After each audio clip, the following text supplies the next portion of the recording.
Testing, testing, testing. Okay, I've been with Grasshopper for a little while, as you know from my videos. This one's a little dry, but bear with me in a minute. It's basically talking about data-driving geometry.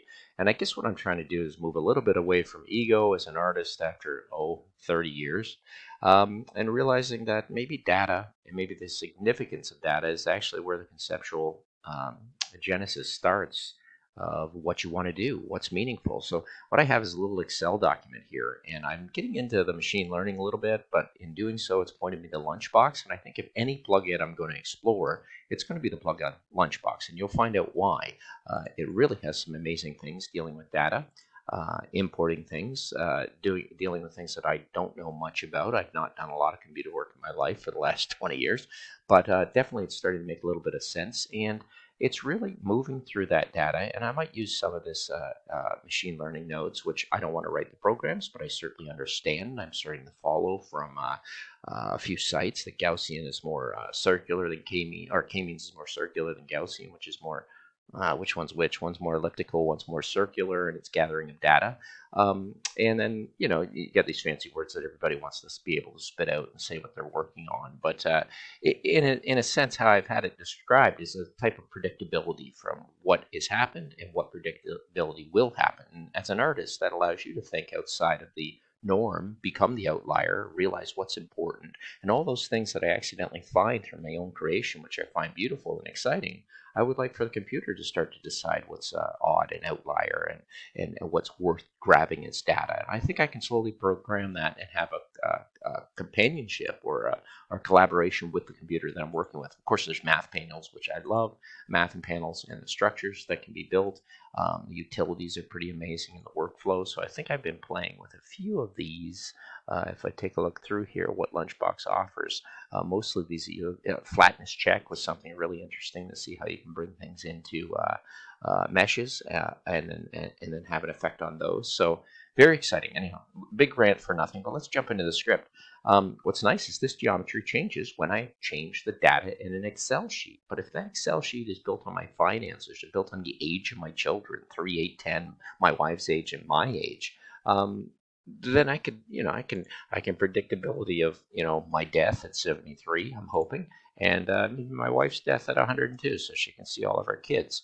And what I'll do is I'll just update that, save that file, and then I'll go back into this file here, and I'll have to reset off and on. You'll see the geometry drastically changes because of just the date of when I predicted my death and my wife's death.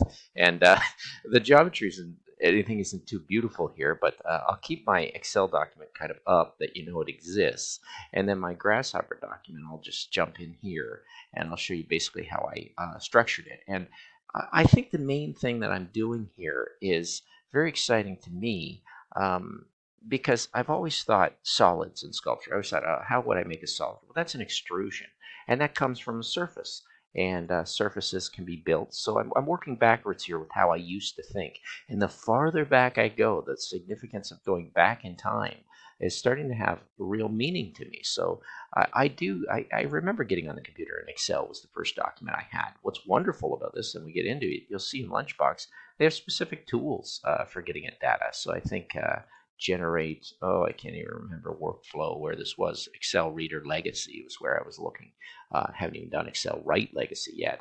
But anyhow, solids definitely come from surfaces. And of course, that's just an extrusion through the Z. Everybody's kind of played with that if you've had intro Grasshopper. And what I did was play with curves. And I have these curves here, which are generated from these two sets of curves, which are coming out of this data, which is collected for a radius of a manipulated interpolated curve. So curve, of course, is a priorized to surface, and surface a priori to, and you can make it periodic or not, but if I do that, I'll break my program because I need closed curves to get to the surface. If I go back into there, I was playing with points. Now, I did play with curves to play with points. So although I had a set of points beginning that was coming from the data, I did put circles around them all, so then I could get new points from just dividing those circles. So a lot of times I do play between point and line. And if you want your script running fast, then you should have a good relationship between point and line and what changes between this data and this data because of that little bit of node access and a little bit of function node of dividing surface. And of course, if you start to divide that surface more,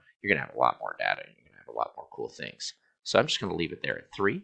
And then it's coming from number. And if you don't understand grafted information or things paired, and you don't understand quite yet data trees and how they're working and what's being referenced here, I should be able to grab my branches of 7 and 7, and with a little explode tree, I can start looking at these not just as a branch of a tree. And I could simplify this branch. You see, it's actually no, it needs all values to that. It needs its 0, 1, 2. The simplify isn't doing anything. I use simplify quite a bit just to check my data to keep it manageable. But you can see here that I can draw out the first branch of the data that's coming from row column 1 and information coming from column 2. So I'm dealing with number. Number drives the points. Attributes. The points drive the curves drive the surface, and the surface drives the solid. And if you think this way and you work left to right, Grasshopper is not that intimidating. And I'm working with a company that's interested in making nodes that do these things for people. So it's a matter of just sliding things around and making decisions. Like design your Excel document on your date of birth, the date you married your partner. Like imagine if your rings were designed, your wedding rings were designed because of information and data. And so the Excel document is just a simple node, an Excel reader, Control Alt. You'll see that it's buried in the LUNCHBOX tools, even though it's cut off the page here. And then what I'm doing is I'm gathering my worksheet number 1, my column number 1, and this senses if a Excel document's open on your desktop. I think that's amazing. Like, I mean, anything that's gone digital can do anything you want it to do, but I think that's pretty amazing that it can sense. I can play off of series, use my basic knowledge of data, manipulation and gathering it from columns 1 through 7. I could change this to 5, and that would change my geometry a bit too. I think if I left out those bottom 2 and didn't do the last 2 columns, my geometry just gets isolated to that. But then again, I could choose columns. I could change it. That's not a very exciting piece of geometry right now, but data feeds gives you numbers. Numbers give you points. Points can be manipulated through curves and lines and whatever simple geometries to get curves that you're set on. Use a few region unions if you're dealing with curves. Get over into surface, and I probably should have showed the example of this as it transpires and you move from points to curves to more points into more interpolated curves into region unions that are region differences. And actually, I like the region unions. I might actually just want to grab that one. It would take a minute to run, I believe. There it is. Now I have a much different form, and if I run that one in here, I'd have this form. So you have these strange little shapes and geometries. Now I haven't done anything fancy with them. It's pretty planar with a simple flat extrusion, but pretty nice. And I've just changed my data and done my extrusion. So back into here, what if I sadly went back in time and passed away at 45, or say I went back in time and passed away at 12. And I saw like math. It was a nice quote. It said, "A little bit of math, a little bit of creativity in math is necessary, and too much you'll go insane." So you have to be somewhat sensible. I'm just going to change this data. I'm going to change this one back to 13. Take all my big numbers down, and see in saving that file. What I'm going to do is go back in and see what happens on my geometry as I rerun that script.